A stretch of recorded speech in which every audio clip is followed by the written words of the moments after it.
Greetings everyone, it is Zakhele here and we are back with our weekly videos. This week we want to be talking about state intervention. Firstly, let us start, what is it?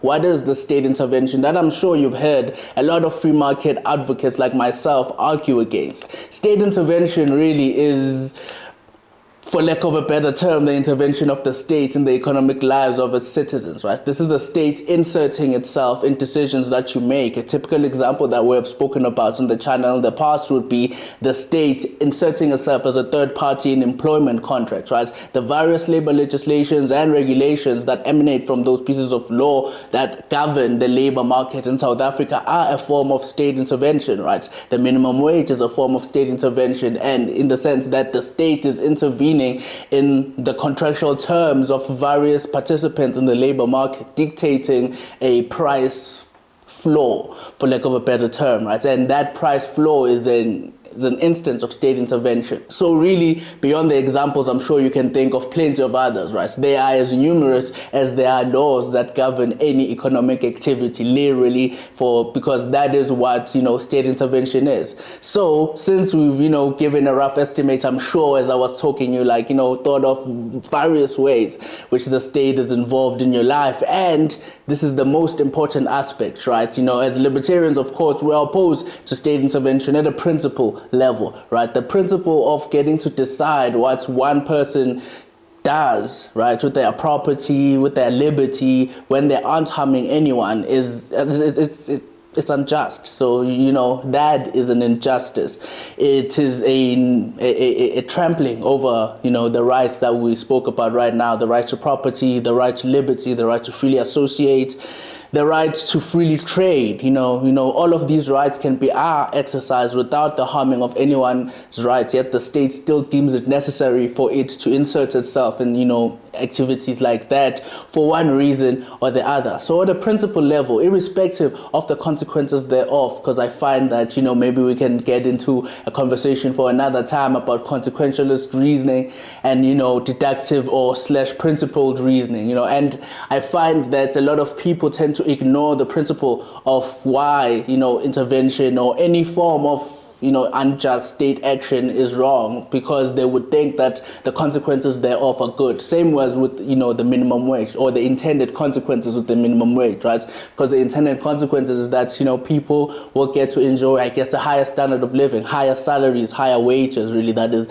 the whole point. And the non-exploitative wages will be eliminated. Yet the principle of it, irrespective of, if that was the result, which is not, right? We've spoken about how minimum wage really is the cause of unemployment and laws like it, because they make it illegal to hire below a certain point, right? And then we know that there's no amount of legislation that will dictate the price of something. Instead, supply and demand are what dictates the price of something. So when you see a state trying to dictate the price of labor, you know that something will go horribly wrong. And in South Africa, we are living with the consequences of state intervention in the labor markets. But the intended consequences that the people who institute legislations like the minimum wage have, even if those were realized, it would still be an injustice, because the minimum wage, and as an example of state intervention, is a disregarding of the liberty that you and I have to conclude contracts on our own without some professor at some academic institution telling us that we are exploiting ourselves and making it illegal for us to do so. I find, the very principle of, shepherding people's lives who are adults, like the people who draft these laws, right, who are capable of taking their own decisions, which is a fundamental nature, really, of the human rights culture that the world, I would like to think, for the exception of a few places in the world, that the world has fully embraced over the centuries. And as such, I find it undermines that when we can accept things like the paternalization of citizens through institutions or through legislations like the minimum wage and other various forms of state intervention, which have the end of protecting people from themselves. We don't know what the end is. But, beyond that minor tangent on intervention, really, what makes intervention quite horrible, as we have touched on, is that, it creates unemployment in the sense of labor intervention. It always creates what we would call unintended consequences, right? Beyond the intended consequences which we spoke about right now, what actually happened, the realistic consequences is that you can actually see a correlation with the institution of labor regulations and labor legislations in South Africa and a steady increase of our unemployment numbers, because it makes the labor market static, right? Intervention through the state, which it does through legislation, right? Legislation by its nature is unchanging, it is static, it needs uniformity, and as such, in a market environment that necessitates dynamism to be able to adapt to the various preferences of the individuals which are served in it, that undermines that dynamism, and at a broader level you start seeing the consequences of it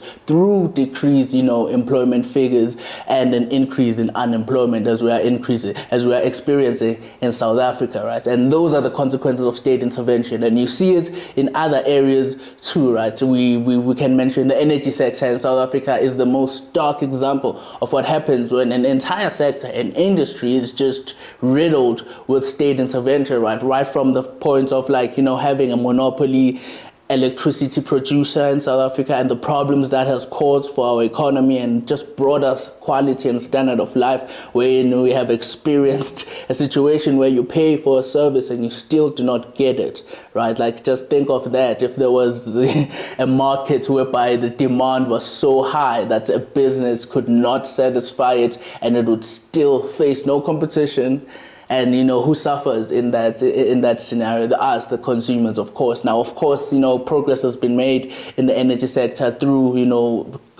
certain programs that the state has implemented, which we should always commend them for, but we should not lose sight of the fact that they created the problem by monopolizing an entire sector in industry and energy, and the problems that has created through load shedding and other things, right? And then you have state intervention in something that I was reminded of quite recently in the medical scheme, in the medical insurance, sector, in the medical insurance field, right? This is something that I'm pretty passionate about, because I have been in my opposition to NHI, because we don't want the state to be controlling people's health, right? I've been, involved in certain research that looks at the general field of medical insurance, and there are things like prescribed minimum benefits, right? Someone would be like, private medical insurance is expensive, but through state interventions, but firstly, it is highly regulated. And those regulations have things like prescribed minimum benefits, which arguably contribute the highest to the high cost of medical insurance, because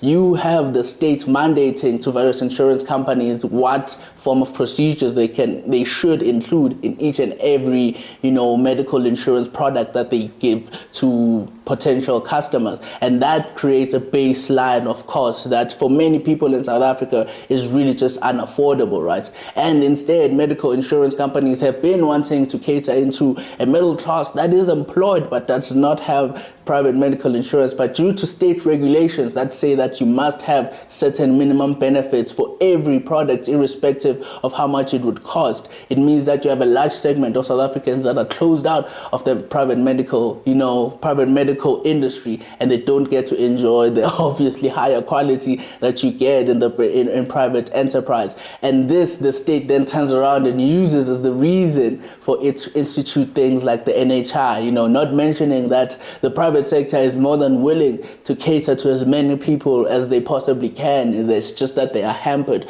by government regulations. And that is another consequence of state intervention. It usually leads to higher prices. It usually leads to the opposite of what was intended, right? With prescribed minimum benefits, they intended to have, I guess, not people who are included in medical insurance not fall victim to certain conditions that they may have not been covered by their insurance. But the unintended consequences of that is that they just had a large segment of the South African population, in their millions, simply closed off to accessing private medical care, because it is unaffordable due to the prescribed minimum benefits. Things like heart surgery, that a surgery that a lot of young people would probably never have to have, right? And if they do, you can, I'm sure there can be products tailored specifically for certain niches like that. But by having a blanket, requirement like that, it makes it very hard to adapt to the dynamism that I was talking about. It makes it very hard for our industries to be dynamic and our broader economy to be dynamic, pandemic because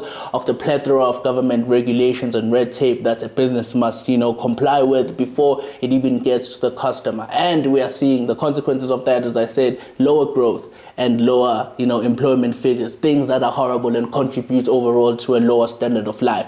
So that is why state intervention is horrible. Hopefully, I hope that you would agree with me. But if you don't, please do tell me, your thoughts down below. Are you a proponent of state intervention? Do you think that the intended, consequences of whatever intervention the state has are enough, irrespective of the actual realistic consequences that usually stem from said intervention? Please do tell me your thoughts down below. Tell me what you think. Are you pro state intervention? Are you anti state intervention like this libertarian right here?